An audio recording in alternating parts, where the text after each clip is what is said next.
अच्छा, 21,000 जो हैं स्टूडेंट्स, उन्होंने ऑलमोस्ट अपीयर हुए। एक सेकेंड।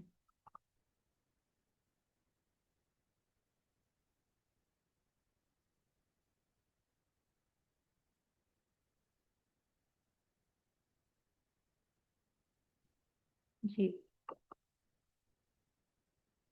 और जिसमें से 10,000, 10,500 स्टूडेंट्स ने ऑलमोस्ट फेज 1 के लिए, मतलब स्क्रीनिंग टेस्ट में वो अपीयर हुए थे। और almost 50 to 51% of the students जो हैं वो यहाँ पे स्क्रीन आउट हो गए। और फिर ये जो 6,500 स्टूडेंट्स थे, सिर्फ इन्होंने एग्जाम दिया था रिटर्न। ठीक है। तो आप इसका डिफिकल्टी लेवल हर साल इम्प्रूव होता हुआ देखेंगे। आप beat an example of CSS MPT, आप एग्जाम्पल ले लें SPSC, जो कि होता है सिंध पब्लिक सर्विस कमीशन का PMS। आप KPK के PMS की ले लें। सारे के सारे जितने भी होते हैं PMS के एग्जाम्स या दूसरे CSS का स्क्रीनिंग, हर साल उनका डिफिकल्टी लेवल इंप्रूव हो रहा है। ठीक है। तो this was the first time, और फर्स्ट टाइम में उन्होंने 50% से ज्यादा स्टूडेंट्स को अंदर से स्क्रीन आउट कर दिया। सेकंड, देखें कि PMS मिनिस्टेरियल कोटा का भी होता है एग्जाम। ठीक है। जो ऑलरेडी सर्विंग स्टूडेंट्स हैं डिफरेंट पोस्ट पे इन पंजाब में, गवर्नमेंट जॉब कर रहे हैं, उनके लिए ये होता है। ऑलमोस्ट 15,000 स्टूडेंट्स ने स्क्रीनिंग टेस्ट दिया था, जिसमें से ऑलमोस्ट 1/3 ऑफ द स्टूडेंट्स उन्होंने यहाँ से स्क्रीन आउट कर दिए। तो आप इसके डिफिकल्टी लेवल का अंदाजा लगा सकते हैं। और इसका जो है ना क्राइटेरिया PMS के GK का, वो that is very much different from other one paper exams. ठीक है। इसमें कुछ स्पेसिफिक डोमेन से चीजें पूछी जाती हैं, बाकियों में जनरलाइज्ड चीजें होती हैं, लेकिन PMS के पेपर में, स्पेशली PMS पंजाब में, चीजें बहुत ज्यादा स्पेसिफिक होती हैं। अगर आप स्मार्ट वे में अपनी स्टडी लेके चलेंगे तो आपको इसमें 70 to 80 मार्क्स लेना कोई मुश्किल काम नहीं है। लेकिन क्या आप, शर्त यह है कि आप जरा स्मार्ट स्टडी करें। ठीक है। अच्छा, ये सबसे ज्यादा इंपॉर्टेंट स्टेप क्यों है? इसकी हाईएस्ट फेलियर रेशियो है। Almost 70% of the students, besides ये, जब पहले CSS PMS एक स्क्रीनिंग भी नहीं था, तब भी 70% ऑफ स्टूडेंट्स सिर्फ GK का ही पेपर फेल करते थे। ठीक है। इसकी वजह से ही स्क्रीन आउट होते थे ज्यादा से ज्यादा स्टूडेंट्स। और एंड पे जो स्टूडेंट्स रह जाते थे वो 1 से 3% तक ही थे, जो कि रिटर्न एग्जाम में बैठते थे जाके। ठीक है। और GK ही एक मेजर हर्डल है, जो कि बच्चों को मोस्टली ऐसे के बाद, बल्कि PMS में ऐसे से भी ज्यादा, जो PMS पंजाब में देखा गया, वो GK में बच्चे हिट होते रहे हैं। ठीक है। तो इसकी ऐसे से ज्यादा इंपॉर्टेंस है PMS में। और उससे भी बड़ी मुश्किल जो स्टूडेंट्स को फेस करनी पड़ती है वो ये है कि इसकी 0.25 पर जो है ना, एक गलत MCQ करने पे आपको 0.25 मार्क्स उसमें से डिडक्ट होंगे। नेगेटिव मार्किंग भी इंक्लूडेड है इसमें। ठीक है। और CS, ये तो एक स्क्रीनिंग टेस्ट भी है, और उसके अलावा ये इसके जो मार्क्स हैं वो आपके फाइनल मेरिट में इंक्लूडेड होंगे। दैट मीन सिर्फ आपने पास नहीं करना, आपने अच्छे मार्क्स भी लेने हैं ताकि आपका एलोकेशन हो सके। ठीक है। और ये मैंने आपको पहले बताया जैसे कि KPK में almost failure ratio screening test में 80% है। ठीक है। PMS मिनिस्टेरियल जो हुआ लास्ट ईयर, उसमें 65% students failed in screening test. और लास्ट ईयर बड़ी मजे की बात हुई, जो सिंध पब्लिक सर्विस कमीशन ने टेस्ट लिया अपना SPSC का PMS का, उसमें 95% ऑफ स्टूडेंट्स फेल्ड। आप इसका अंदाजा लगाएं, सिर्फ 5% लोगों ने ये टेस्ट पास किया था। इस वजह से उनको दोबारा ये कंडक्ट करवाना पड़ा। ठीक है। कि इतने इनफ लोग तो हों उधर कि वो दोबारा से इस चीज को लेके चल सकें। ठीक है। आगे रिटर्न में कोई बैठने के काबिल तो हों थोड़े से बच्चे। देन देखें आप अपने PMS पंजाब की हालत, के फर्स्ट टाइम जो उसने स्क्रीनिंग टेस्ट लिया, 51% ऑफ स्टूडेंट्स फेल्ड दैट। अच्छा, हम आते हैं इसके स्ट्रक्चर की तरफ। PMS के GK का स्ट्रक्चर जो होता है वो, इट कंटेन्स 100 मार्क्स। ठीक है। 100 MCQs होते हैं आपके, और ईच क्वेश्चन एक एक नंबर का होता है। ड्यूरेशन इसका 90 मिनट्स, मतलब 1.5 आवर का आपका स्पैन होता है, जिसमें आपने 100 MCQs करने होते हैं। और that too with negative marking. That means आप तुक्के नहीं लगा सकते इसमें। अगर आप तुक्के लगाएंगे, तो मैंने अपने एक्सपीरियंस में ही ड्यूरिंग माय प्रिपरेशन मैंने देखा अपने साथ कोलीग्स को, फेलोज को, जो कि अगर 40 मार्क्स थे पासिंग, ठीक है, उनका 39.75 पे भी फेल था। ठीक है, इतना इस हद तक आपने कुछ डीएमसीज भी देखी होंगी अभी रिसेंटली, जिसमें इंटरव्यू के मार्क्स का बहुत मसला डला हुआ था आजकल। तो उसी को आप देख लें कि पीपीएससी बहुत ज्यादा स्ट्रिक्ट मार्किंग कर रही होती है, हर एक चीज में बहुत क्रिटिकल पॉइंट्स में भी आपके मार्क्स जो हैं बहुत ज्यादा मैटर कर रहे होते हैं, be it your written exam, be it your GK paper और योर इंटरव्यू।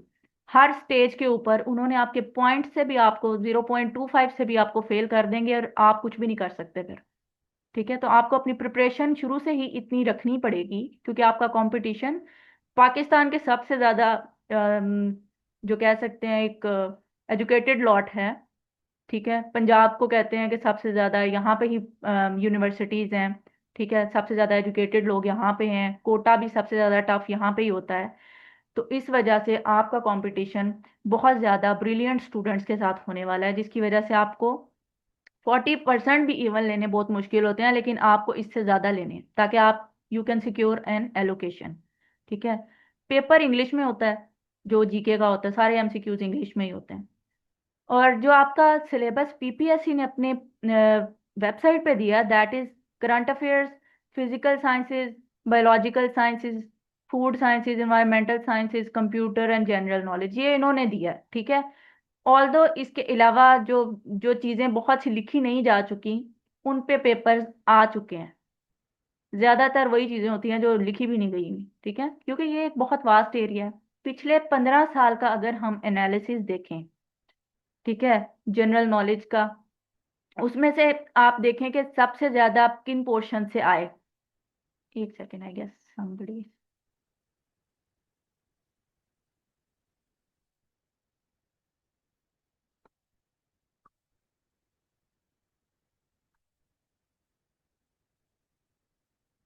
जी, मैं आप लोगों के क्वेश्चंस के आंसर करूंगी एट द एंड, थोड़ा सा पेशेंस रखें आप लोग प्लीज। ठीक है, बिल्कुल सारे सवालों के जवाब होंगे, टेंशन नहीं लेनी। अच्छा, पीएमएस मिनिस्टेरियल का तो मैंने पहले बता दिया, दैट जो लोग ऑलरेडी सर्विंग होंगे पंजाब के किसी भी महकमे में, ठीक है, वो जॉब कर रहे हैं गवर्नमेंट जॉब, तो वो लोग उस पीएमएस को दे सकते हैं। ठीक है, बाकी नहीं दे सकते। अच्छा, पिछले 15 साल का जो पास्ट पेपर एनालिसिस किया है मैंने, उसके अकॉर्डिंग सबसे ज्यादा जो क्वेश्चंस पूछे जाते हैं, ठीक है, वो जनरल नॉलेज के पोर्शन से होते हैं। अब उसके अंदर क्या क्या चीजें आती है मैं आपको बताती हूँ आगे। फिर आते हैं आपके पास पाकिस्तान स्टडीज, इस्लामिक स्टडीज का पोर्शन आता है। Then you have environment, everyday science, computer science और करंट अफेयर्स। ठीक है, और करंट अफेयर्स का भी एक वास्ट पोर्शन। मोस्टली पूछा जाता है, डेथ्स पूछी जाती हैं, ठीक है, कोई फेमस आपकी ऑर्गेनाइजेशनल वर्क हुआ हो वो पूछा जाता है। जीके के सिलेबस के अंदर हम लोग क्या क्या चीजें कवर करेंगे, और उस कौन कौन से एरियाज से जो पूछे जाते हैं, मैंने यहाँ पे वही सबसे ज्यादा हाईलाइट किए हैं। ठीक है, आपके वर्ल्ड जीके के अंदर कैपिटल्स हो गए, करेंसीज हो गई, इंपॉर्टेंट लोकेशंस हो गई। अब लोकेशंस में ना हमारे पास कोई पेट क्राइटेरिया नहीं है कहाँ से है, तो मैंने क्या किया कि पिछले 10-15 साल के जो पेपर्स थे, वहां से जो इन्होंने मोस्ट रिपीटेड किए उनको लिखा, और उनके अलावा जो मोस्ट एक्सपेक्टेड हैं दूसरे पीपीएससी के पेपर्स से मैंने जो निकाले, वो मैंने आपके नोट्स के अंदर कंपाइल किए हैं। ठीक है, अच्छा, मॉन्यूमेंट्स, आर्किटेक्चर्स वगैरह, इनके बारे में पूछा जाता है। Then news agencies, airlines, secret agencies. अच्छा, पाकिस्तान की सीक्रेट एजेंसी पता है आपको क्या है, कौन सी है? आप लोग भी जरा पार्टिसिपेट करें ना, पता लगे। यस, आईबी भी है और आईएसआई भी है। ठीक है, आईएसआई इज मिलिट्री बेस्ड, और आईबी आपकी जो है वो सिविल है। ठीक है, और पाकिस्तान की तो चलो आपको पता है, चलो इंडिया की भी पता ही होगी। मैंने कहा आसानी से आसान चीजें पूछ लूं, आप लोग घबरा ही ना जाएं। ठीक है, रॉ है। ठीक है, गुड हो गया। रॉ का मतलब क्या है?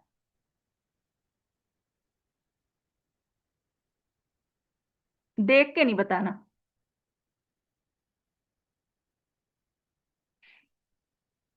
Yes, good Haris. Research and analysis wing, ठीक है। ये है रॉ का मतलब। Then we have awards. Awards different types के पूछे जा रहे हैं। ठीक है, नोबेल प्राइज तो आपको पता होगा, अभी सीएसएस का भी दिया है एमपीटी, बहुत से स्टूडेंट्स ने वहां पे नोबेल प्राइज के बारे में किया भी होगा। ठीक है, जो इस साल के हैं स्पेशली वो किए होंगे, या मैक्सिमम लास्ट ईयर के किए होंगे। अच्छा, मुझे आप लोग ये जरा बताइए कि पाकिस्तान में नोबेल प्राइज होल्डर कितने हैं लोग, जिनको अब तक मिल चुका है।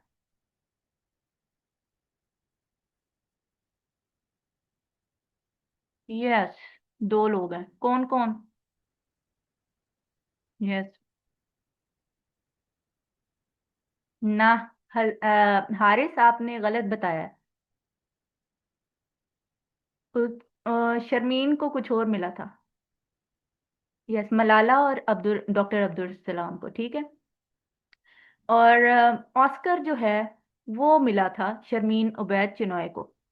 ठीक है, कोई अब पीपीएससी का कोई सीधे सीधे सवाल पूछने का बिल्कुल भी तरीका नहीं है। ठीक है, वो आपको, अगर आपको ये पता लग गया ना कि वो बंदा कौन सा था, पाकिस्तान में सबसे पहली फीमेल जिसने लिया Oscar award holder, that was Sharmeen Obaid Chinoy.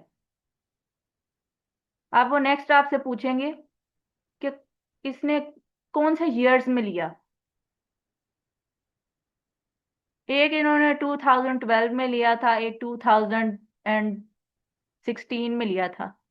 ठीक है। And in she made two very good documentaries. ठीक है, पाकिस्तान की खवातीन के जो बेसिक प्रॉब्लम्स थे उनके ऊपर। पहली जो 2012 में उनको मिला, दैट वाज अबाउट, कोई बताएगा इनको इनकी कौन सी दो डॉक्यूमेंट्रीज को मिला है? जी बख्तावर। इनको ये girl in in the river मिला था 2016 में। और 2012 में मिला था सेविंग फेस पे। ये एक बर्न सर्वाइवर थी, लड़की, जिसके ऊपर इन्होंने डॉक्यूमेंट्री बनाई। और ये गर्ल इन द रिवर जो थी, that was about a girl, उसको बोरी में बंद करके दरिया में फेंक दिया गया था। ठीक है, उसकी स्टोरी के बारे में है ये। तो इसकी बेस पे she is also a philanthropist और एन एक्टिविस्ट ऑल्सो। फिर पुलिट्जर अवार्ड्स के बारे में पूछा जाता है कि ये क्यों दिए जाते हैं। लेनिन अवार्ड, ठीक है, इसके बारे में पूछा जाता है। ग्रैमीज अवार्ड्स के बारे में पूछा जाता है। डिफरेंट, मतलब अवार्ड्स की भी एक लंबी लिस्ट है जिनके बारे में पूछा जाता है। देन सूफी सेंट्स के टोम्स के बारे में पूछा जाता है। अच्छा, कोई मुझे बताएगा कि बुल्ले शाह का मज़ार कहाँ पे है?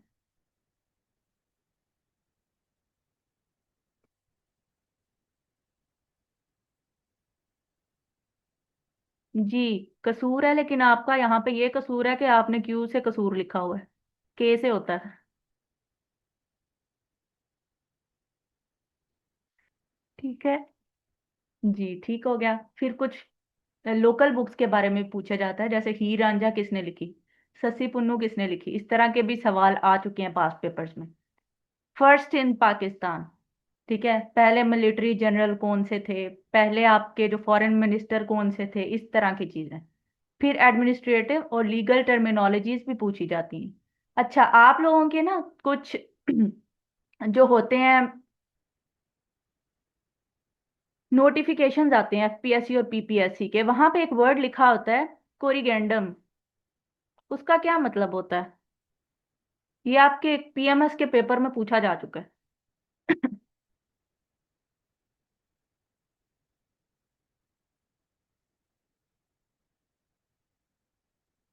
जी, हीर वारिस शाह ने, हीर वारिस।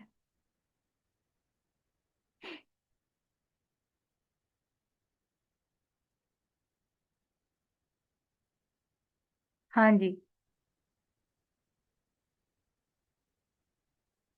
हाँ जी, those things that are need to be corrected. या फिर उन्होंने तो वो इनका कोई बात नहीं इमरान, इट्स फाइन।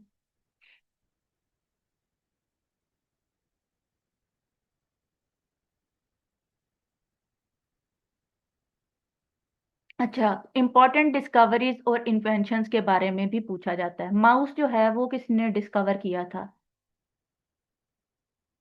बड़ा पीपीएससी का रिपीटेड सवाल है।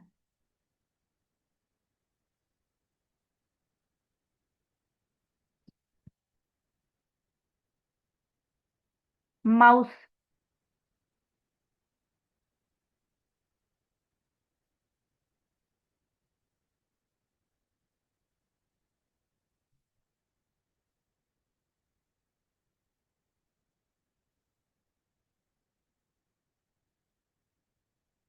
अच्छा, किसी को नहीं पता। ये माउस डिस्कवर किया था डोगलास एंगलबार्ट ने। ठीक है। तो इस तरह की बहुत सी डिस्कवरीज इन्वेंशंस वगैरह के बारे में पूछा जाता है। ठीक है, repeatedly. Then we have international days, events और ऑर्गेनाइजेशंस के विजिट्स, समिट्स, ये सारी चीजें।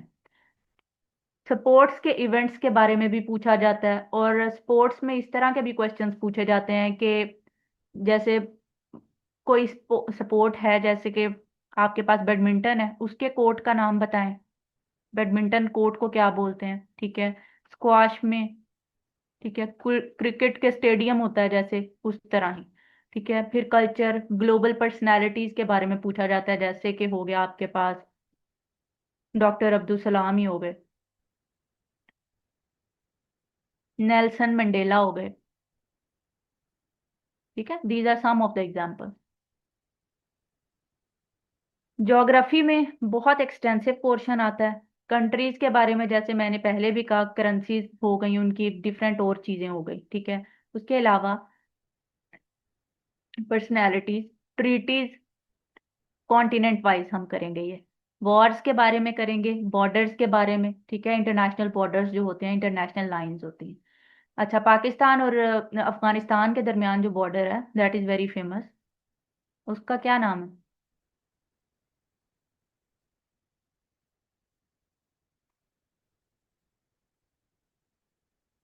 Yes, Durand line. And what about the border between Pakistan and India?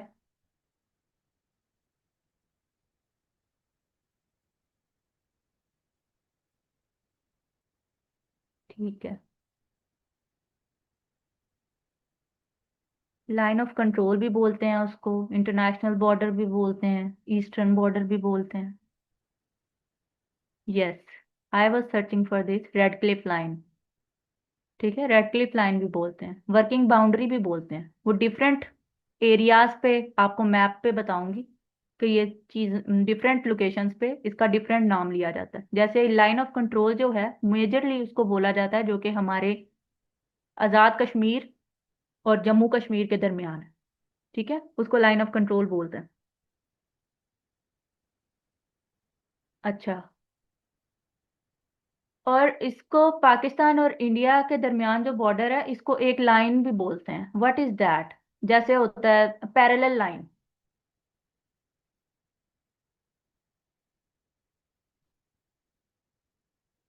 Yes, 24th parallel, very good. ठीक है, इसी तरह 38th पैरेलल जैसे हो गया, that was between north and south Korea 1953 में। ठीक है, कोरियन वॉर के बाद। तो इस तरह आपको wars, border lines, treaties, personalities, ये सारी चीजें कराई जाएंगी। देन नेशनल और इंटरनेशनल कुछ और ज्योग्राफिकल चीजें हैं, जैसे कि ब्रिजेस हो गए, लेक्स हो गए। ठीक है, सिटीज ऑन द ब्रिजेस के बारे में बड़ा पूछा जाता है, old names of the cities के बारे में पूछा जाता है। ठीक है, फेमस चीजें, एम्बलम्स, ठीक है, सिंबल्स हो गए, ये चीजें। माउंटेन्स, माउंटेन रेंजेस के साथ भी। अच्छा, पाकिस्तान की सबसे हाईएस्ट पीक का नाम बताएं।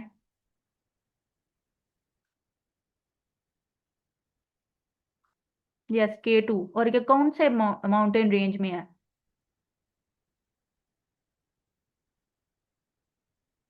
डॉक्टर मोमिना, माउंट एवरेस्ट नहीं है पाकिस्तान की।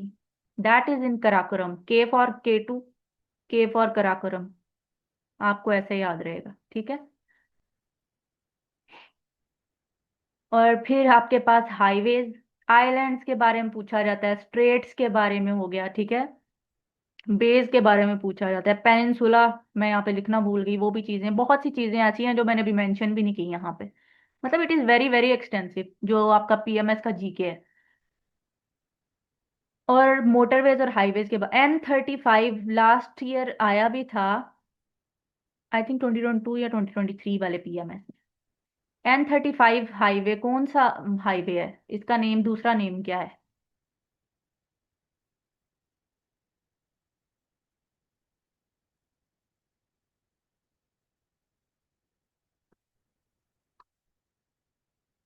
नहीं, ये है आपका Karakoram highway, that is between, that connects China and Pakistan.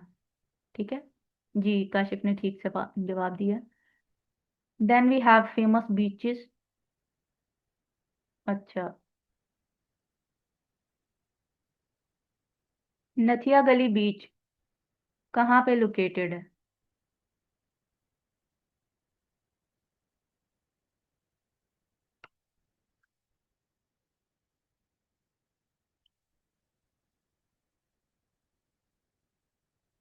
ये अभी आपके रिसेंटली एक पीपीएससी में क्वेश्चन पूछा गया। आप इसको देख के कंफ्यूज होंगे, कोई भी कंफ्यूज होगा इसको देख के। लेकिन आप ये भी सोचें कि मरी के पास कोई बीच नहीं है, नथिया गली में नहीं है, कराची में है।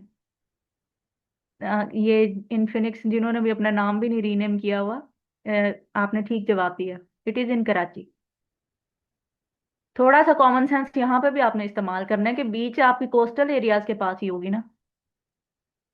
अच्छा, तो ये हो गया हमारा जीके में क्या क्या पोर्शन। उसके अलावा जो मैंने आपको चीजें एक जनरल नॉलेज के बारे में बता दी हैं, उसके अलावा भी बहुत सी चीजें हैं, जैसे कि इन्वायरमेंटल, ये एवरीडे साइंस की बात आ गई, जिसमें फिजिक्स केमिस्ट्री बायो की चीजें आएंगी, डिस्कवरीज इन्वेंशंस आएंगी, क्योंकि डिवाइसेस के बारे में पूछा जाता है।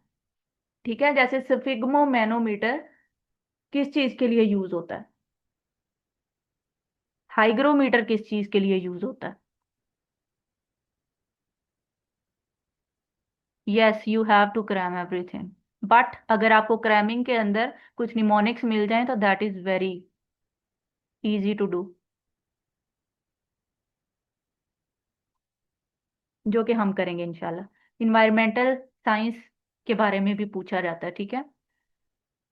फिर आपके करंट अफेयर्स करवाऊंगी, that will be mostly from 2025, क्योंकि मैंने जो मेरा पास पेपर्स एनालिसिस है फॉर पीएमएस पंजाब, वो एक साल से ज्यादा पीछे नहीं जाते आपके जो करंट अफेयर्स के लिहाज से, ठीक है। तो हम वही करेंगे, नेशनल इवेंट्स भी, इंटरनेशनल इवेंट्स भी, that also includes deaths, awards, sports and organisation as well.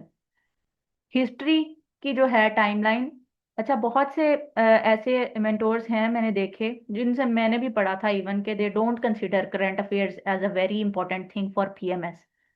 But आपने बिल्कुल भी इसको लाइट नहीं लेना, एटलीस्ट भी आप देखेंगे अपने पेपर में फ्रॉम द पास्ट पेपर्स, तो वो आपके आएंगे ऑलमोस्ट मैक्स 10 तो आते हैं, ठीक है, करंट अफेयर्स में से। इससे ज्यादा हो सकते हैं, कम नहीं। पाकिस्तान स्टडीज में से हिस्ट्री की टाइमलाइन होगी, ठीक है। हम प्री पार्टीशन से भी पहले बल्कि जाएंगे सब कॉन्टिनेंट के, जब दिल्ली सल्तनत स्टार्ट हुई, जो कि मैं अभी आपको कराऊंगी भी। Pre partition, post partition, geography Pakistan की सारी, फिर बहुत सी इंपॉर्टेंट पर्सनालिटीज, ये सिर्फ एक छोटी सी लिस्ट मैंने यहाँ पे बनाई है आपको जस्ट एन आइडिया देने के लिए। इस्लामियात में आपको ये सारी चीजें कराई जाएंगी, कुरान हदीस के बारे में, ठीक है, प्रॉफिट्स के बारे में, उनकी लाइफ के बारे में, नमाज, ये पिलर्स ऑफ इस्लाम, खिलाफत का इरा जिसमें चार खुलफाए राशिदीन आते हैं, मलूकियत का इरा जिसमें आपके पास अब्बासिड्स, उमैयद्स और उसके बाद जो ऑटोमन्स आते हैं, ठीक है। Then we have Islamic books के बारे में, इमाम्स के बारे में।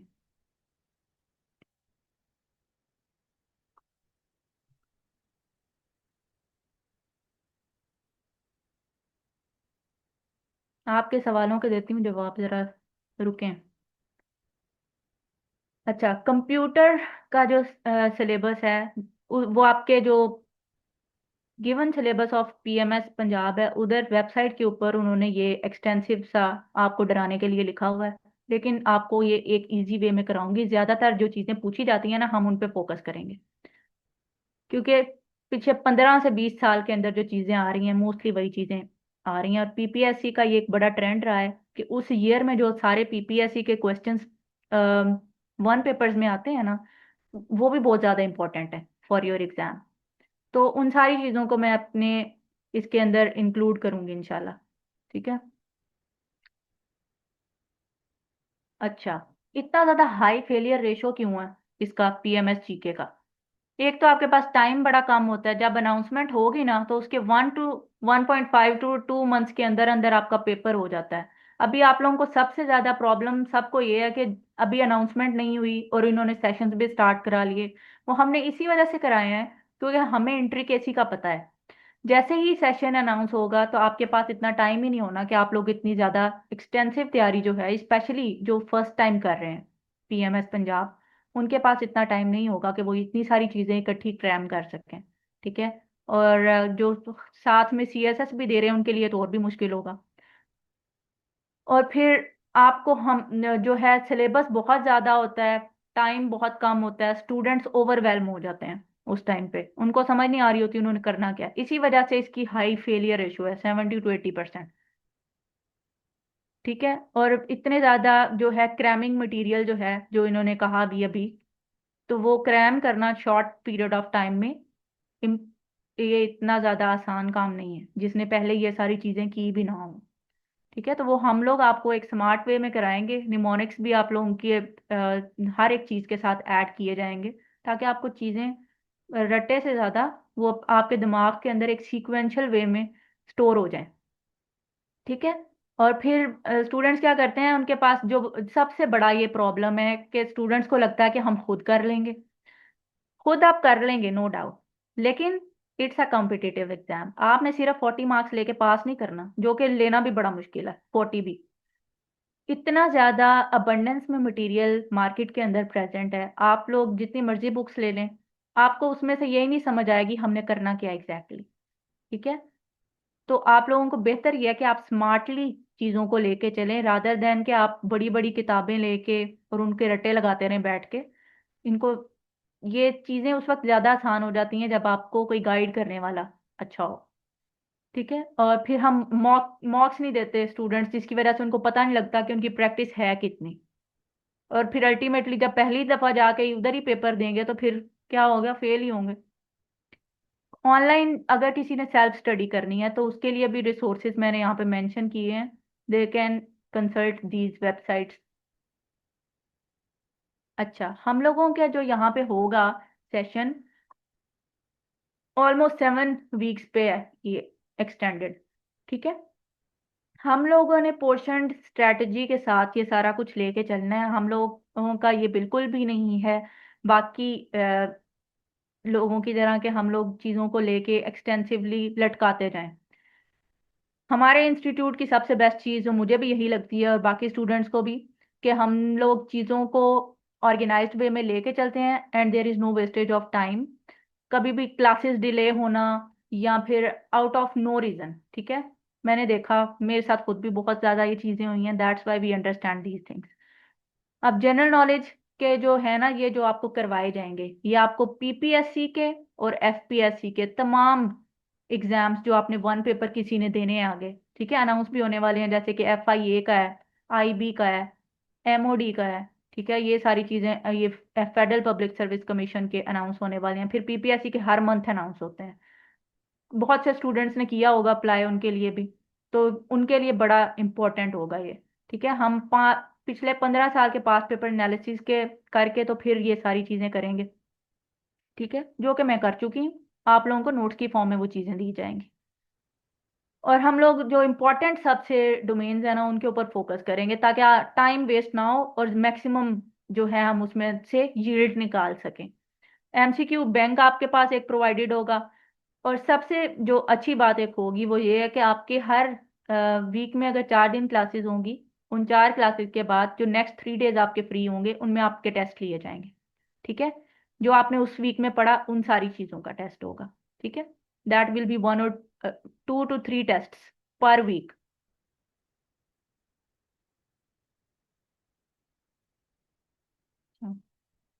इससे आपको टाइम मैनेजमेंट भी आएगी, ठीक है।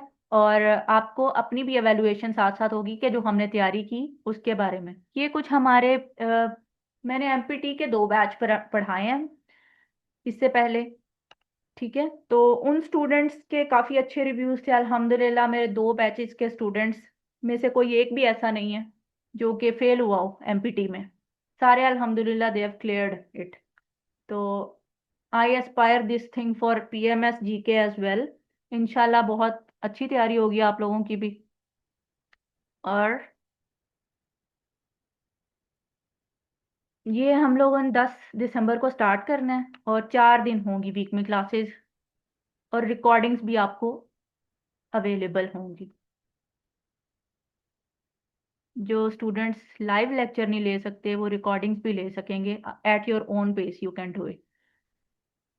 अच्छा, अब मैं कुछ सवालों के जवाब दे लूँ।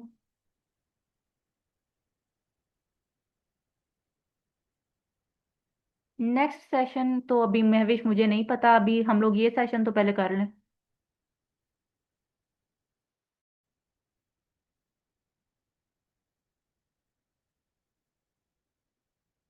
अच्छा, सबसे ज्यादा स्टूडेंट्स का ये सवाल होता है कि पीएमएस पंजाब कब अनाउंस होगा। It will be announced by the end of December.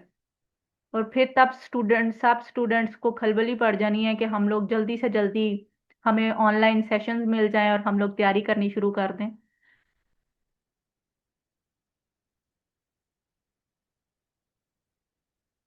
Pharmacy student final year.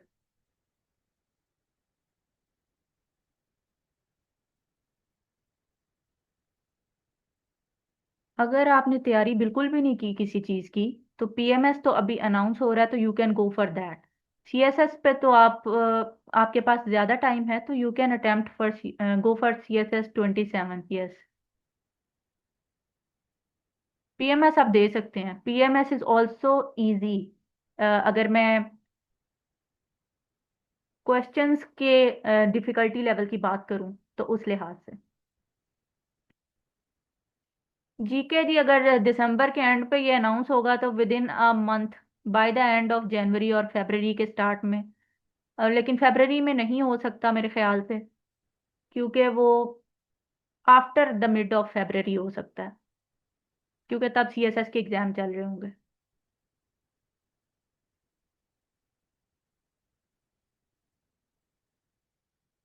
नहीं डॉक्टर मोमिना, ज़्यादा टाइम नहीं होता। Maximum 2 months. और उसमें आपने बाकी भी सारी चीज़ों को देखना होता है। यस, अटेम्प्ट काउंट होगी। अगर आपने स्क्रीनिंग टेस्ट दिया है तो आपकी अटेम्प्ट काउंट होगी।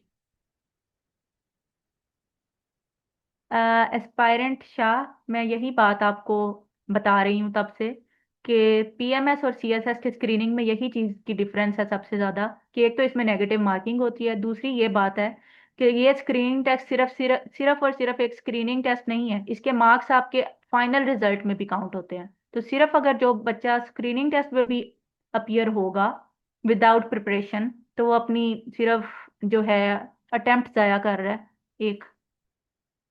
That attempt will be counted. Yes, negative marking भी होती है।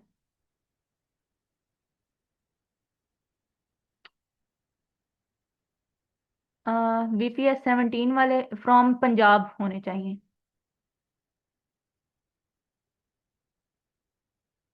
पहले आप जीके तो दे लें। जीके के कोई 2 मंथ्स के बाद ही होगा। नहीं, अभी क्लास में आगे लेके जा रही हूँ।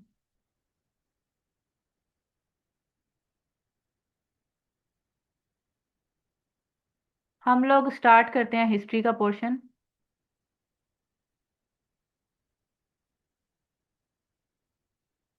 Since this was an free lecture, तो हम लोग करेंगे कुछ थोड़ा सा इसके अंदर, ठीक है।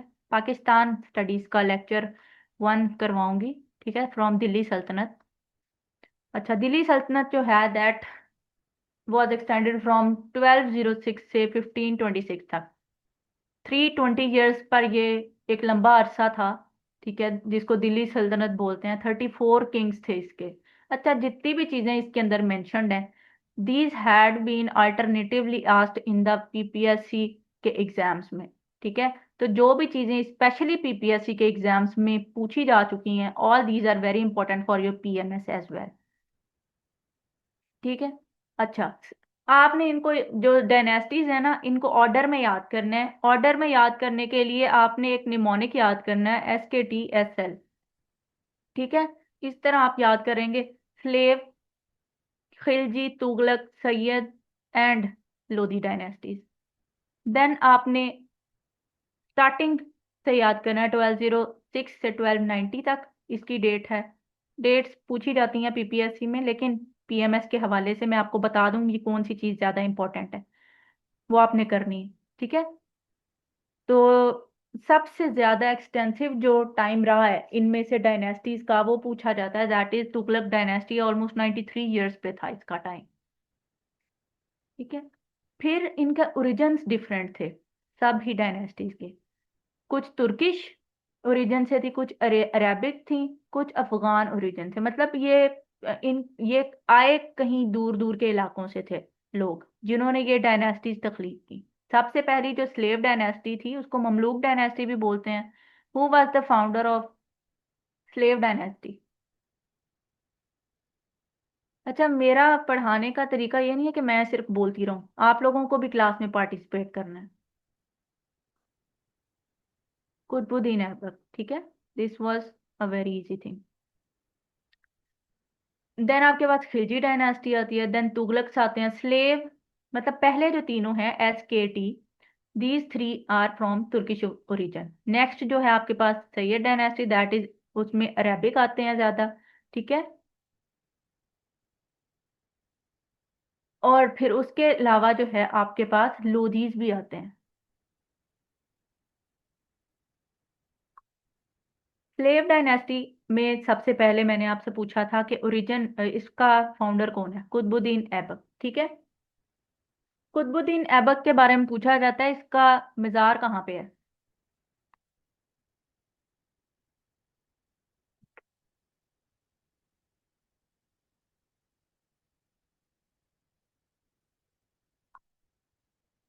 हाँ जी, अनारकली में है।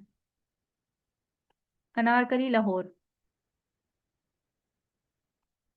ओ सॉरी।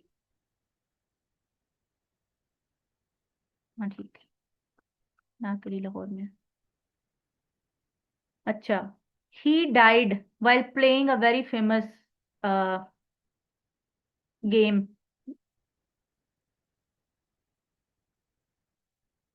जी, पोलो, चुगान भी बोलते हैं उसको, और पोलो भी बोलते हैं।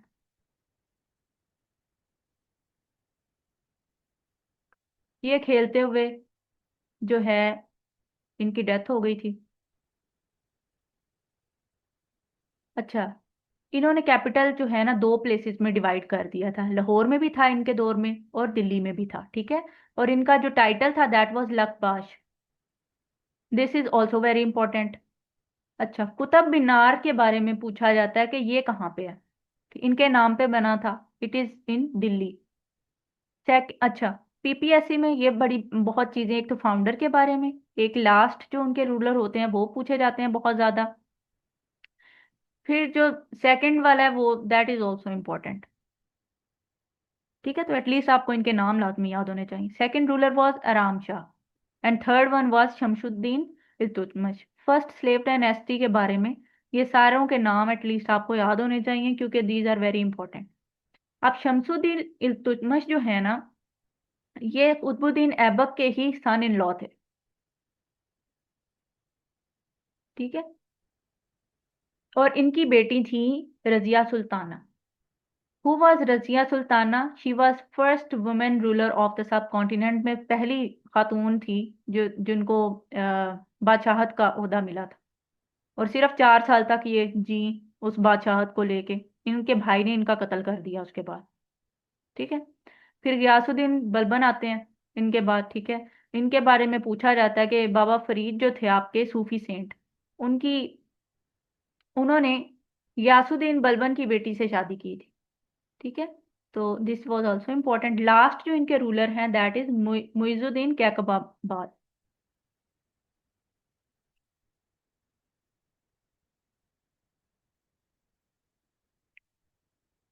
ठीक है। और लास्ट उसके बाद जो नेक्स्ट डायनेस्टी आती है आपके पास, that is Khilji dynasty. Khilji dynasty जो है, दैट वाज फ्रॉम 1219 से 1320 तक।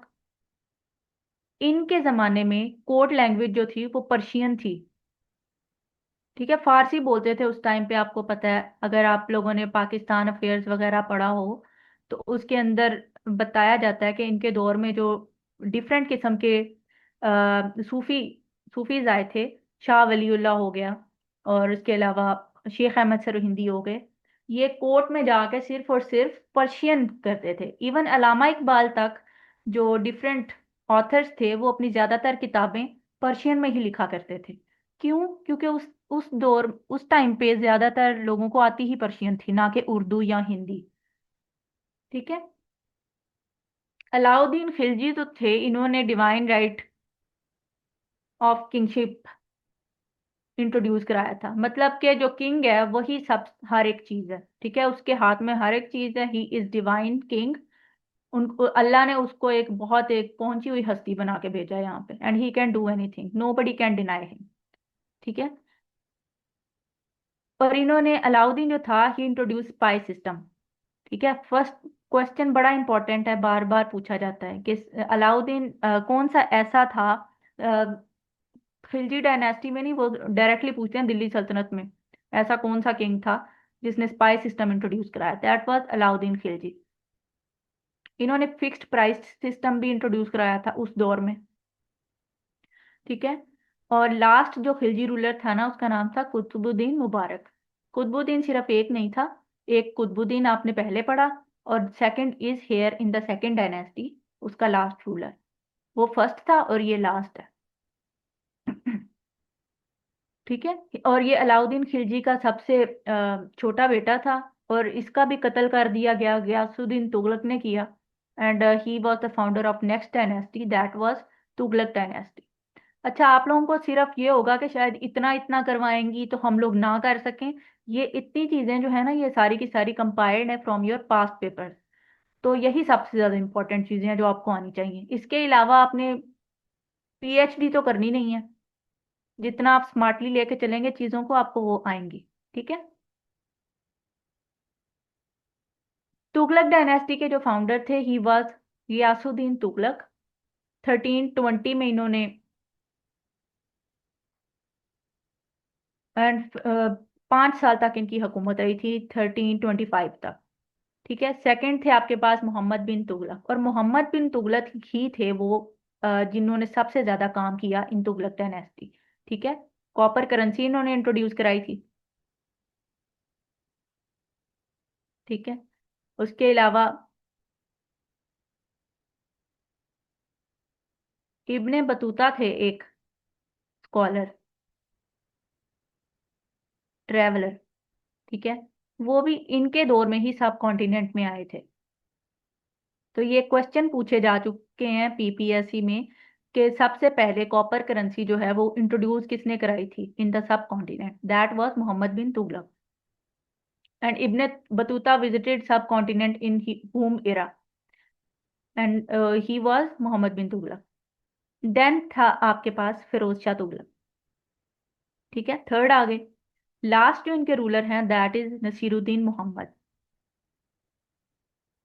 अब तुगलक डायनास्टी की कुछ इंपॉर्टेंट पॉलिसी है। ठीक है। इन्होंने टैक्सेस लगाए हुए थे। मोहम्मद बिन तुगलक के बारे में मैंने आपको बताया, इन्होंने कॉपर करेंसी इंट्रोड्यूस कराई थी। इन्होंने बहुत से ऐसे एरियाज कॉन्कर किए जो कि पहले आने वाले जो थे रूलर्स वो नहीं कर सके थे, जैसे खुरासान हो गया, इराक हो गया, ट्रांसैक्सेनिया हो गया। ठीक है। और इन्होंने जो था ना, कैपिटल दिल्ली से देवागरी में कन्वर्ट कर दिया था। आप मुझे, आप लोग ये बताएं कि किसके दौर में दो कैपिटल्स थे? अभी हमने पढ़ा था।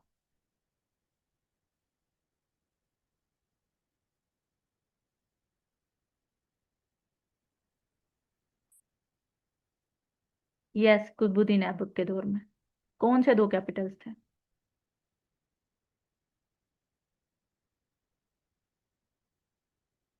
दिल्ली एंड लाहौर। गुड, जाग रहे हैं मतलब के।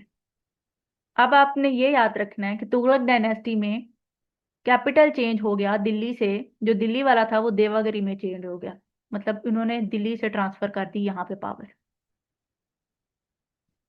ठीक है। कनाल सिस्टम भी सबसे ज्यादा जो था ना इरिगेशन के लिए, वो बना था मोहम्मद बिन तुगलक के जमाने में। ये डायनेस्टी 1413 में कलेप्स कर गई। खिजर खान थे मुल्तान के, उन्होंने नसीरुद्दीन मोहम्मद जो लास्ट रूलर थे तुगलक के, उनको शिकस्त दे दी। ठीक है। और he became sultan of Delhi then. Next फिर क्या बन गई हमारे पास, खान्स जब आ गए, सैयद डायनेस्टी 1414 से 1451 तक। एटलीस्ट जो आपके ये टोटल ड्यूरेशन है ना डायनेस्टीज के, ये आपको लाजमी याद होने चाहिए। देन इसका फाउंडर देखें, खिजर खान। खिजर खान ने किसके साथ लड़ाई करके ये डायनेस्टी बनाई?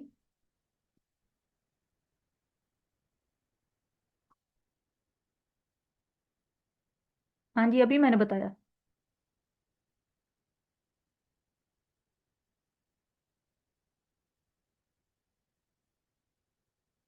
नसीरुद्दीन मोहम्मद के साथ ना। नसीरुद्दीन मोहम्मद लास्ट जो रूलर थे, ये देखें, Nasiruddin Muhammad was the last ruler of Tughlaq.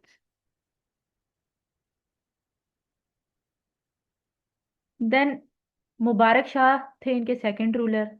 Last, अच्छा, एक मुगल हैं बादशाह जिनके बारे में ये मशहूर है कि उन्होंने अपने दरबार में बहुत से हिंदूज और सिख्स को अपॉइंट किया था।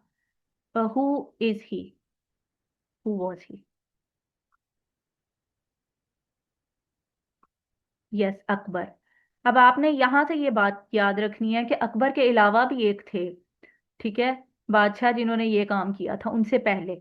ठीक है, that was Mubarak Shah from Syed dynasty. He also appointed Hindu nobles in his court of Delhi.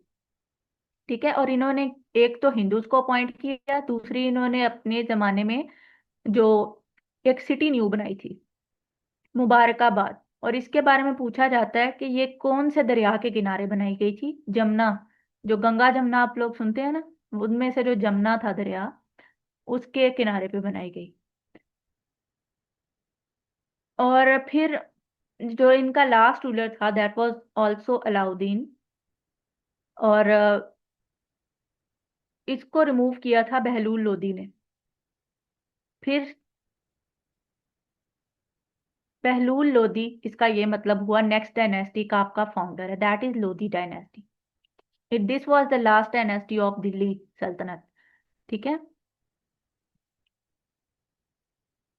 That was Lodhi dynasty. और इसमें जो इब्राहिम लोधी हैं वो बहुत इंपॉर्टेंट। इब्राहिम लोधी इसलिए इंपॉर्टेंट है, he was the last ruler of Lodhi dynasty. और इन्होंने ही लड़ाई की थी मुगल एम्परर बाबर से इन 1526।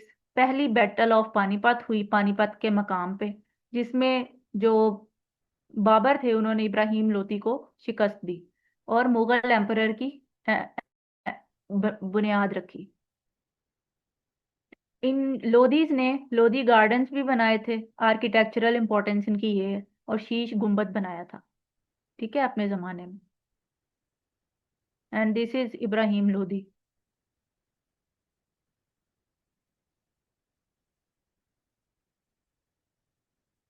अच्छा, मुगल एम्पायर जो है बहुत लंबा अरसा तक चला, ये भी 1526 से लेके 1856 तक। ठीक है। अब इनको याद करने का ऑर्डर में तरीका है बादशाह। ये हमारे भी टीचर ने हमें बताया था, इस निमोनिक को याद करना है आपने, इनको ऑर्डर में याद करने के लिए। ठीक है। It was started in 1526 and ended in 1857। But जो सबसे इंपॉर्टेंट हम रूलर्स याद करते हैं वो यही छह हैं। ठीक है।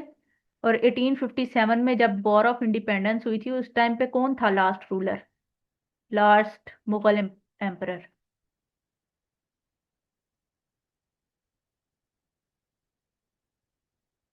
जिसको म्यांमार में कैद भी कर दिया गया था, बहादुर शाह जफर। यस। तो पहले जो आपके हैं Mughal emperor, he is Zahiruddin Muhammad Babur, 1526 से 1530 तक। ठीक है, इनका ये काम। अच्छा, ये मुगल एम्पायर इन्होंने ने बनाया। और ये बेसिकली आए थे फ्रॉम फरगाना वैली। और फरगाना वैली कौन सी कंट्री से है?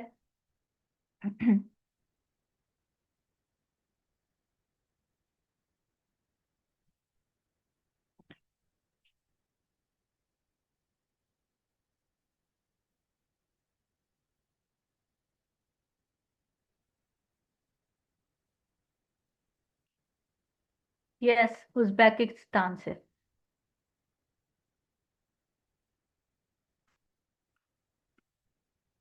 ठीक है, फरगाना वैली है उज्बेकिस्तान में।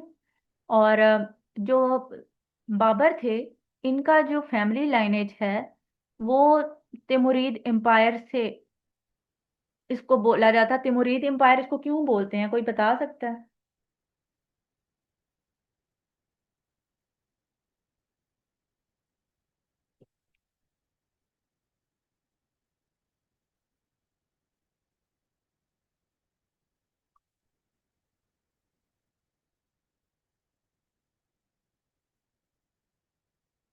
हाँ जी, तैमूर द ग्रेट या तैमूर टैमरलेन भी उनको बोलते हैं।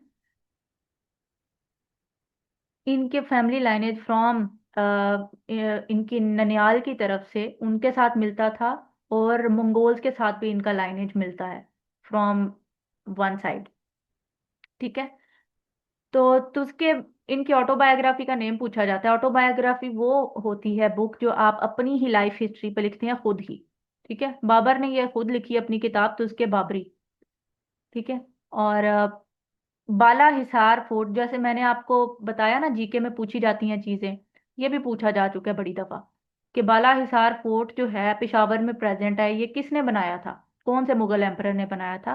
That is Babur, first Mughal emperor. ठीक है। और ये जो है he is buried in Kabul, Afghanistan. Then second है आपके पास हुमायूं। ठीक है। हुमायूं का जो इरा है that is divided in two eras. ठीक है, पहले इन्होंने 1530 से लेके 1540 तक हुकूमत की। ठीक है, बीच में कौन आया था?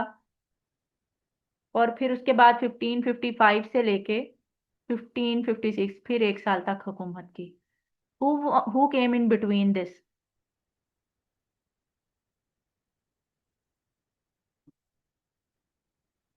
शेर शाह सूरी।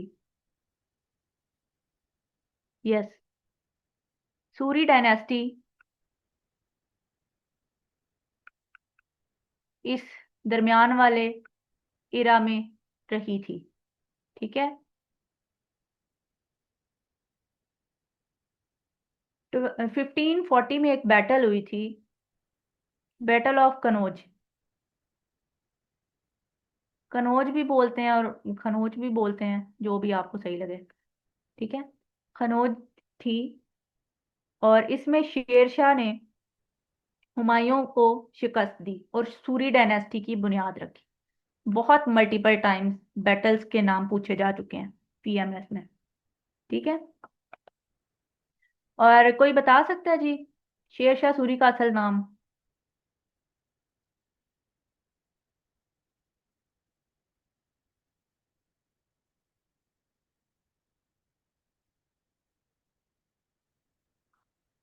यस, फरीद खान।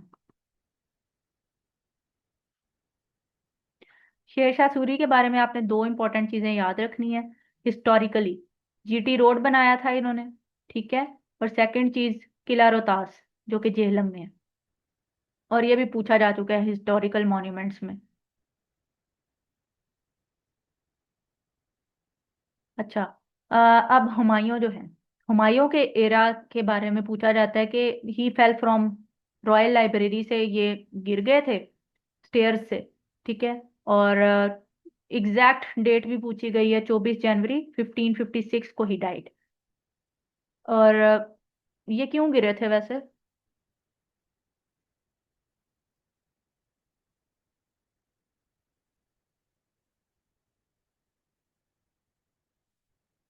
हिस्ट्री को थोड़ा इंटरेस्टिंग करके पढ़ेंगे, आपके जेहन में चीजें याद रहेंगी। ठीक है, कहा जाता है कि इन्होंने उस टाइम पे शराब पी हुई थी, इस वजह से ये लड़खड़ा के गिर गए। अच्छा। और हुमायूं के बारे में, हुमायूं की भी बायोग्राफी लिखी गई थी, हुमायूं नामा। किसने लिखी थी?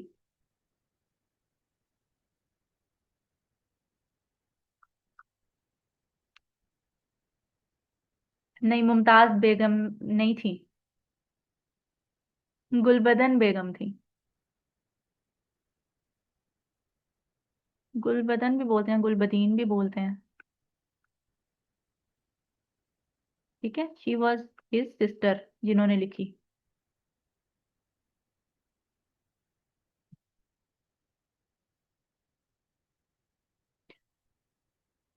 अच्छा, फिर आपके पास आते हैं जी most famous Jalaluddin Akbar.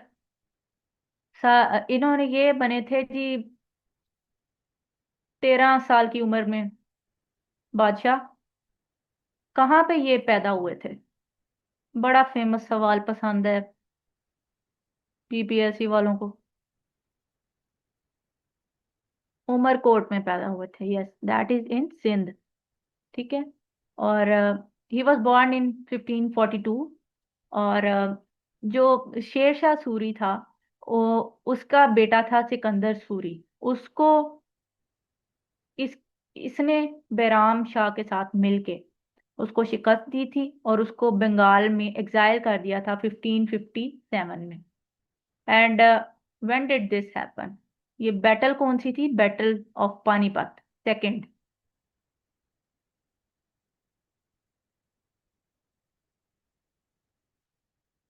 Exile 1557 में किया गया था, बैटल 1556 में लड़ी गई थी। ठीक है। तो ये बहुत एक नोटोरियस किस्म का आपका बादशाह रह चुका है। ठीक है। और इसने जो जितने भी मुसलमानों की हुकूमत के दौरान जो वहां पे हिंदूज और सिख्स रहते हैं, वहां पे कुछ जिजिया और इस तरह के टैक्सेस लगाए जाते हैं। इसने वो सारे जो टैक्सेस थे, जिजिया वगैरह, वो खत्म कर दिया उन पे। ठीक है। और इसने बहुत ज्यादा हिंदूज और सिख्स को अपने दरबार में बहुत ओहदे दिए। इसने टोडर माल जो था उसको रेवेन्यू रिफॉर्म्स के लिए रखा 1572 में।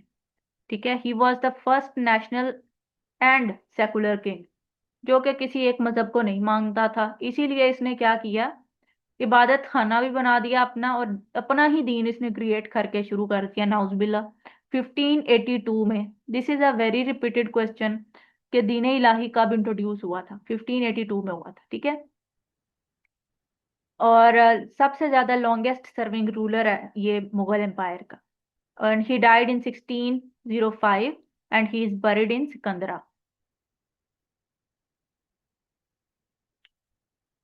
अच्छा।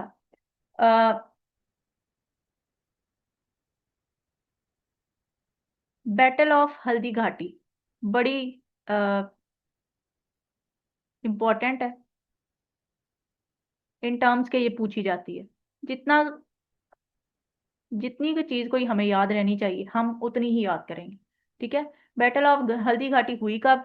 1576 में। ठीक है। एंड कौन दो लोग लड़े थे? कोई बता सकता है जी?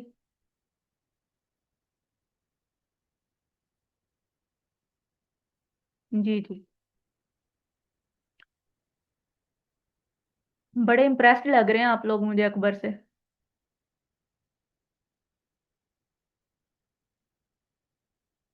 अच्छा, बैटल ऑफ हल्दी घाटी का तो बताएं।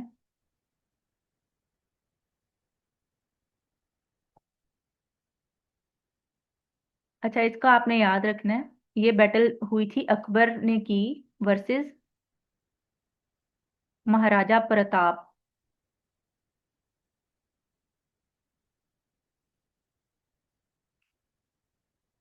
ये मेवाड़ का बादशाह था, महाराजा था। ठीक है। और अकबर जीता था ये। बस ये इतनी आपको चीज याद होनी चाहिए इसके अंदर।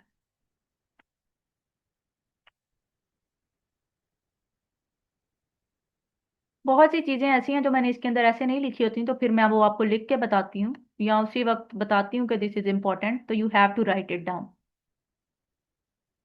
फिर आपके पास आता है जहांगीर। 1605 से 1628 तक इसका दौर था।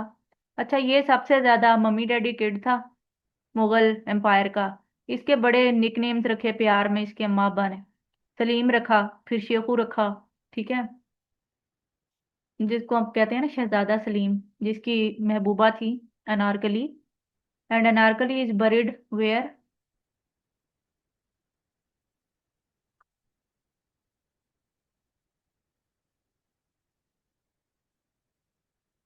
इन लाहौर, यस। वेयर? लाहौर में कहाँ पे? No.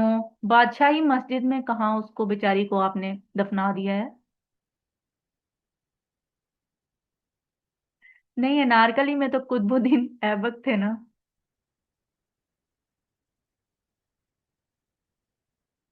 Yes, now you have reached it. Secretariat, Punjab के सेक्रेटेरिएट में। ठीक है, वो जो जहाँ पे कचहरियाँ नहीं है, वहां पे सेक्रेटेरिएट है, और वहां पे ही है ये।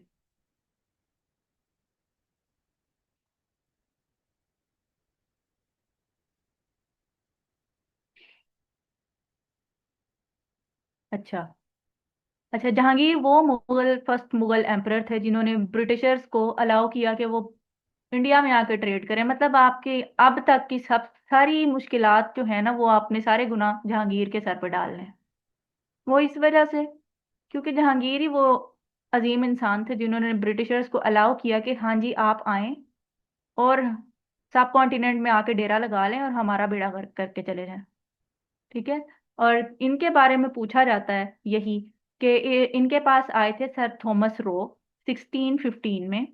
ठीक है, और इन्होंने आके इजाजत मांगी कि हम जो है ईस्ट इंडिया कंपनी को लगाना चाहते हैं इन द सब कॉन्टिनेंट, इन बंगाल। जहांगीर ने कहा okay, you can go ahead with it. तो उसके बाद से ही हमारा जवाल स्टार्ट हो गया। जहांगीर जो था, इनकी जो वाइफ थी वो थी नूरजहां। ठीक है, और उनका असल नाम था मेहरुन्निसा बेगम। 16।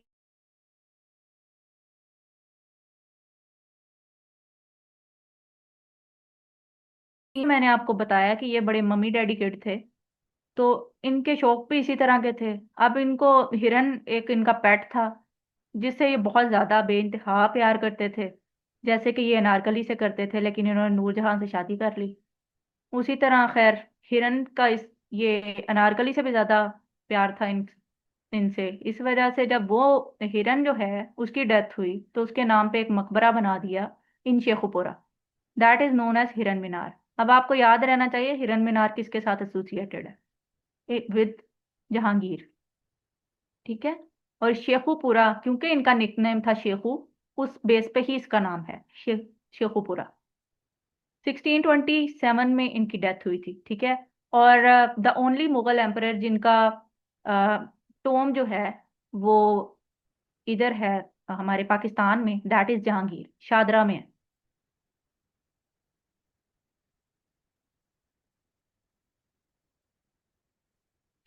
देन आपके पास आते हैं शाहजहां। शाहजहां जो थे जी, ये इस तरह से कि इनको चीजें बनाने का बड़ा शौक था। ठीक है, ये बड़े वेल्दी टाइप इंसान थे, समझें। दिल दिल ही बहुत बड़ा था इनका। इनको बड़े बड़े मॉन्यूमेंट्स बनाने का बहुत शौक था। इनका असल नाम पूछा जाता है शहाबुद्दीन मोहम्मद खुरम। ठीक है, शाहजहां का। और इन्होंने कैपिटल जो है आगरा से दिल्ली में कन्वर्ट कर दिया इन 1648। ताजमहल जो है जी, ये भी अपने अब्बा पे ही गए, थोड़े रंगीन मिजाज थे, बीवी से बहुत प्यार करते थे। मुमताज बेगम उनका नाम था, और उनकी डेथ पे ताजमहल इन्होंने बनवाया। ठीक है, मास्टरपीस समझा जाता है अभी तक, ये एक दुनिया के एक अजूबों में से एक है। और इन्होंने फोर्ट्रेस जो बनाया that was red Qila, red fort या फिर लाल किला। ठीक है, और जामा मस्जिद ऑफ दिल्ली जो है वो भी इन्होंने ही बनवाई थी।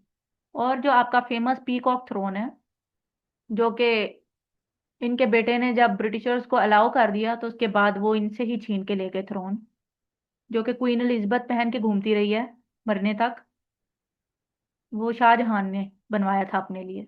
ठीक है, शालीमार गार्डन जो है वो भी इन्होंने बनवाया। देन इनकी अपने ही बेटे से लड़ाई हो गई, जो कि औरंगजेब आलमगीर है। तो औरंगजेब ने अपने अब्बा को आगरा फोर्ट में इम्प्रिजन करवा के रखा था ऑलमोस्ट 2 इयर्स, क्योंकि ये इतने ज्यादा मजहबी नहीं थे शाहजहां। लेकिन औरंगजेब जो था वो काफी ज्यादा मजहबी था। ठीक है, और इस वजह से इनके ख्यालात आपस में मिलते नहीं थे। तो उन्होंने ये काम किया। उसके बाद he died in 1666। Then we have last Mughal emperor here, जो कि हमने नहीं सवर, इसके बाद हम बहादुर शाह भी पढ़ेंगे। लेकिन सिक्स का जो हमने बादशाह का एक निमोनिक याद किया था, उसमें ये लास्ट पे आते हैं। 1658 से 1707 तक इनका था। ठीक है, सिक्स एम्परर ये कंसीडर किए जाते हैं। इनके बारे में मशहूर है कि इनका कोरोनेशन जो है ना वो रेड फोर्ट में हुआ था। और रेड फोर्ट बनाया किसने था?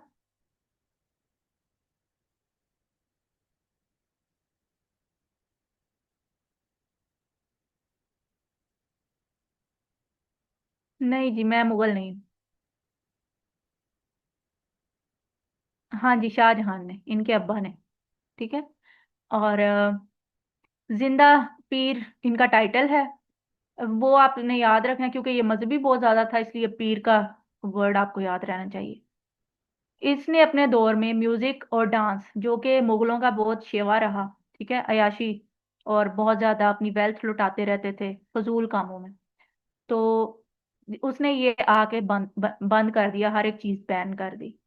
ठीक है। और फिर बादशाही मॉस्क बनाई इन्होंने। बादशाही मॉस्क का बड़ा रिपीटेड सवाल है कि किसने बनवाई? औरंगजेब ने। और 1673 में बनवाई, डेट भी पूछी जाती है। इनकी वाइफ का नाम था राबिया दुरानी। उनका टाइटल दिलरस बानो बेगम भी है। और खैर ये भी थोड़े से इंस्पायर्ड थे अपने फादर से। इन्होंने बीबी का मकबरा बनवाया।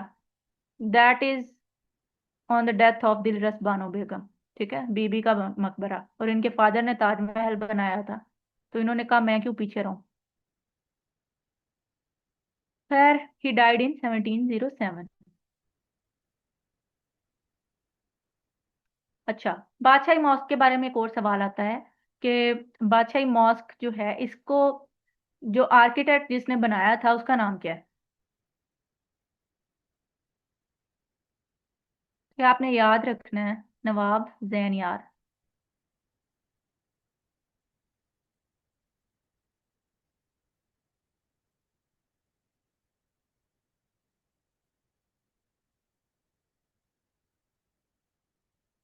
देन हमारे पास लास्ट आते हैं मुगल। That is Bahadur Shah Zafar. 1837 से 1857 तक ये रहे। लास्ट मुगल एम्परर थे इन्होंने। ये शायर शायर मजाज थे जरा। इन्होंने कुलियात जफर लिखी, किताब का नाम है इनकी। और जब वॉर ऑफ इंडिपेंडेंस हुई इन द सब कॉन्टिनेंट 1857 में, फिर इनको जो था ना, ब्रिटिशर्स ने एग्जाइल करके रंगून म्यांमार में भेज दिया। और वहां पे इनकी डेथ हुई थी इन 1862। ये पूछा जाता है कि इनको जो है किसने हराया था, कौन से ब्रिटिश आर्मी के ऑफिसर ने? मेजर विलियम हडसन, आपने याद रखना। ठीक है। और पहला vice Roy of India after this war Lord Canning बने थे। अच्छा, फिलहाल हम इतना ही करेंगे। अब आप लोग अपने सवाल बता दें मुझे।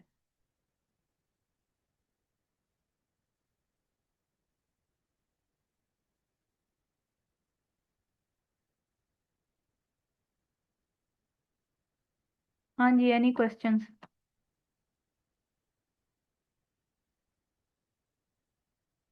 नहीं जी, मैं जॉब नहीं करती आईबी में।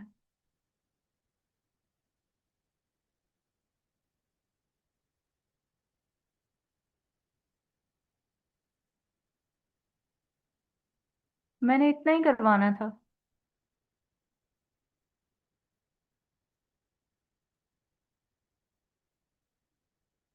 ऑब्वियसली। अब मुझे आपका नाम नहीं पता। This is very important for other one paper exams as well.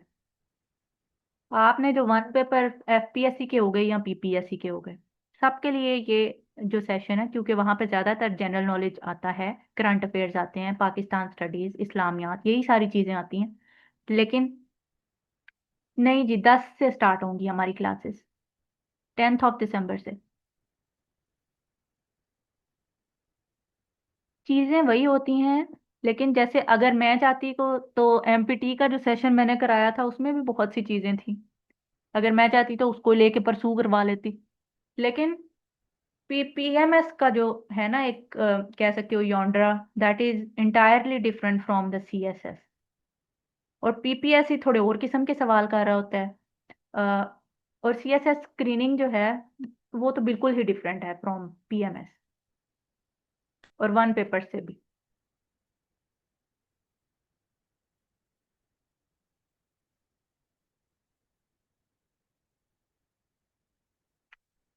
Urdu में भी लिख सकते हैं, पॉलिटिकल साइंस।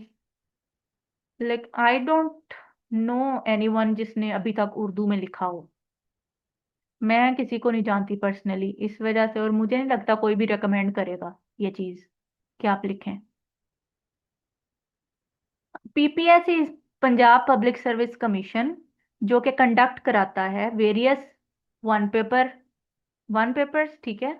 और उसके अलावा पीएमएस पंजाब भी। PMS is provincial management service, ये एक एग्जाम है जो कि यही कमीशन ऑर्गेनाइज कराता है, ठीक है। अच्छा अच्छा। हाँ जी, वो तो 80% तक सेम है। बस ये हो सकता है कि नंबर ऑफ क्वेश्चंस फ्रॉम दूसरे वन पेपर्स में इससे थोड़े से मतलब जैसे यहाँ पे आपके जीके के पोर्शन के ज्यादा क्वेश्चंस पूछे जाते हैं, लेकिन पीपीएससी के दूसरे पेपर्स में आपके इस्लामियात को भी इक्वल इम्पोर्टेंस दी जाती है, और आपके हिस्टोरिकल पोर्शन को भी ज्यादा इम्पोर्टेंस, और वो पीपीएससी के एग्जामिनर पे डिपेंड कर रहा होता है कि वो उसने ज्यादा पोर्शन किस चीज का। चीजें यही हैं जो यहाँ पे करवाई जाएंगी।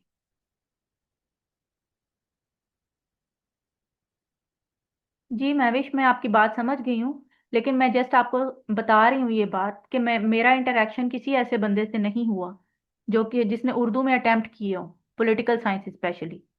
तो इस वजह से मैं इस बारे में आई डोंट थिंक सो अच्छे से गाइड कर सकूँ, लेकिन मुझे लगता है कि कोई आपको ये नहीं कहेगा कि आप करें, क्योंकि आपको पता है एग्जामिनर का एक माइंडसेट होता है।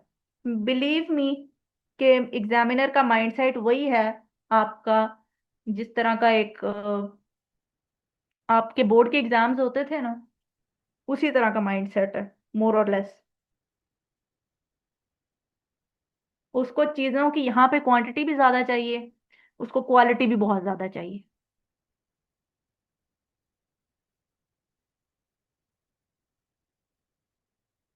जी उन्होंने अपने उसमें लिखा हुआ है, सिलेबस में। I will be very clear, syllabus में लिखा हुआ है, लेकिन पिछले 20-25 साल के आप पेपर उठा के देख सकते हैं, खुद देखिएगा जाके, गूगल पे सर्च कर लीजिए।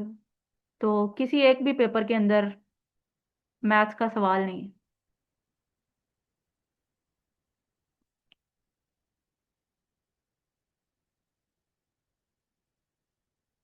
No it doesn't have.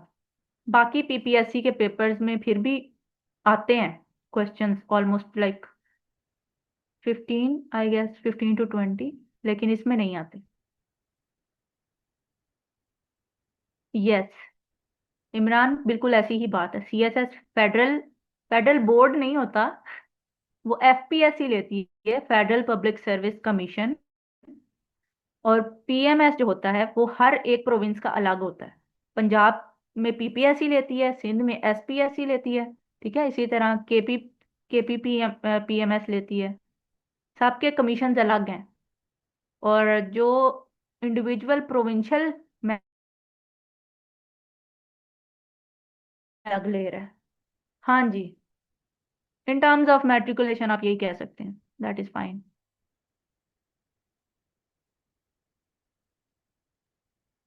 Maximum भी एक शायद आ जाए, बस ही। आपकी बात का जवाब यही। और कोई आपका सवाल हो जी।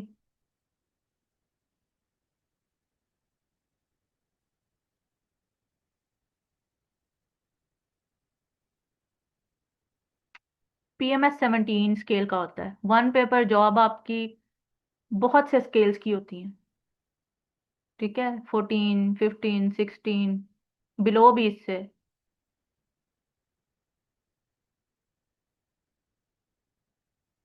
पहले आप जीके का अनाउंसमेंट तो देख लें, आप रिजल्ट पे ही पहुंच गए हैं, क्या हो गया। अगले साल के एंड तक एक्सपेक्ट कर लें। अभी तो आया था पिछले साल का।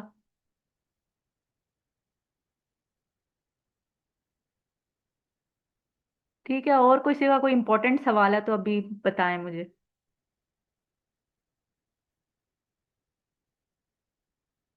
अगर 17 स्केल की ही जॉब हो तो पी एफपीएससी थोड़े डिफरेंट किस्म के सवाल बनाती है, ठीक है। और जो पीपीएससी है वो थोड़े डिफरेंट किस्म के बनाती है। बस यही डिफरेंस है, और बाकी जीके सेम है सारा। बल्कि अब जो है इन्होंने थोड़े लॉज वगैरह भी इंट्रोड्यूस कराने शुरू कर दिए हैं एग्जाम्स में, वन पेपर्स में, पीपीएससी वालों ने। एफपीएससी ऑलरेडी लेता था। जी मैंने सोर्सेज बताए तो थे शुरू में। आप ऑनलाइन रिसोर्सेज मैंने बताए थे। बाकी बुक अगर लेनी है तो कारवां की ले लें, इम्तियाज शाहिद की ले लें।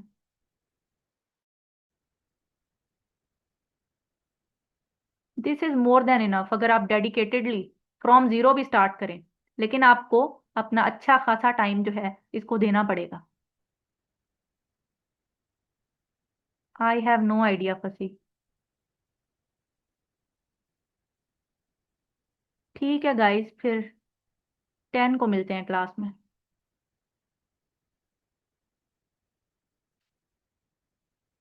एफपीएससी में नहीं होती नेगेटिव मार्किंग, और पीपीएससी में होती है। यस। अब भी ये गलत हो गई है वैसे बात, Bilal. It has been revised now. FPSC में भी अब से from now onward negative marking हुआ करेगी। जी जी, पूछ लें आप।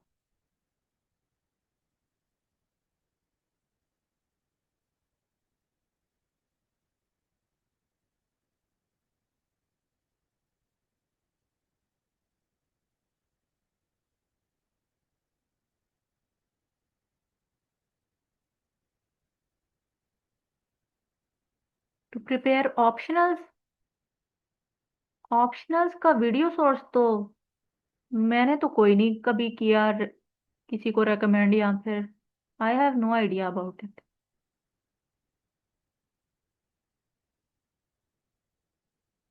नहीं जी, मेरा ज्योग्राफी नहीं था, मेरा सोशल वर्क था, पॉलिटिकल साइंस था, और मेरा पंजाबी था।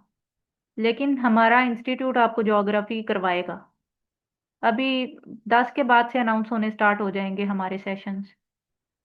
And she is one of the best for geography. पिछले 10 साल की हिस्ट्री में सबसे अच्छे मार्क्स लिए हैं उसने, 160 है ऑलमोस्ट टोटल।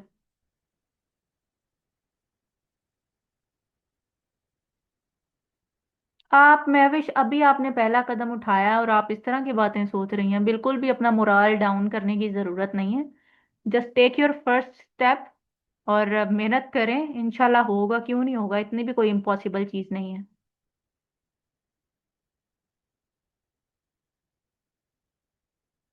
हाँ जी, ऐसा ही है। पीएमएस में आप असिस्टेंट कमिश्नर लगते हैं, आप एक्साइज एंड टैक्सेशन ऑफिसर लगते हैं, ठीक है। उसके अलावा भी सेक्शन ऑफिसर भी आपको लगा दिया जाता है अगर आप पीएमएस देंगे तो।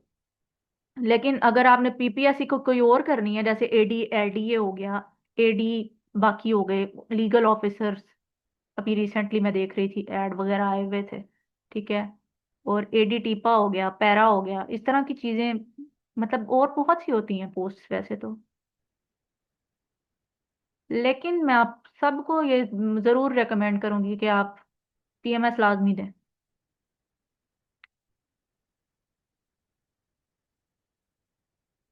ये आप सोशल वर्क का जब मेरा होगा ना ओरिएंटेशन तब पूछना। हाँ जी, सारे हर सब्जेक्ट की करवाएंगे इंशाल्लाह। ठीक है। By the end of December announce करवाएंगे हम ऑप्शनल्स।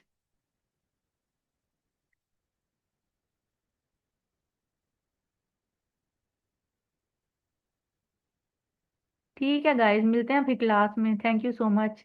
बहुत अच्छा लगा आप लोगों से इंटरेक्शन करके। ओके जी, अल्लाह हाफिज।